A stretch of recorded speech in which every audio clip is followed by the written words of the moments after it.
ஏதோ ஒரு இருள் உங்களை சூழ்ந்து வந்திருக்குதுல்ல, என்ன பண்ணு தெரியாம தடுமாறுறீங்கல்ல, ஒன்றும் பயப்படாதங்க.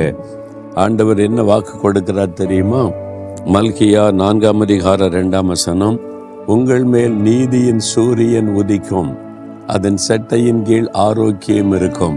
நீதியின் சூரியன், சன் ஆஃப் ரைச்சஸ்னஸ். யார் அந்த சன் ஆஃப் ரைச்சஸ்னஸ்னா? இயேசு. அவர் தான் நீதியின் சூரியன். பார்த்தீங்களா? அவர் வந்துட்டா இருள் விலகிறோம், நம்முடைய வாழ்க்கையில வெளிச்சம் உண்டாயிரும். இயேசு கிறிஸ்து ஒரு பெயர் நீதியின் சூரியன் என்பது.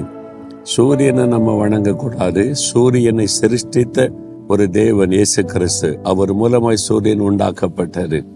அந்த இயேசு கிறிஸ்துவின் மேலதான் நம்பிக்கை வைக்கணும், அவரை தான் விசுவாசிக்கணும். அவர் தான் சூரியனை உதிக்க பண்ணுகிறவர், இந்த பூமியில வெளிச்சத்தை கொண்டு வந்தவர். அவர் உலகத்திற்கு வெளிச்சமாய் இருக்கிறேன் என்று சொன்னவர். உங்க வாழ்க்கையில் இருக்கிற இருளை இன்றைக்கு அவர் மாற்றப் போகிறார். என்ன இருள் உங்களுடைய வாழ்க்கையை சூழ்ந்து இருக்கிறது? சில பாவத்தை விட முடியல, அது இருளாய் உங்களை சூழ்ந்து கொண்டு உங்களை வேதனைப்படுத்துது. தப்புன்னு தெரிந்து விட முடியாம கலங்குறீங்க. பயப்படாதுங்க. இயேசு என்ற நீதியின் சூரியனுக்கு இடம் கொடுங்க. தன்னால் அந்த பாவ இருள் விலகி போயிடும்.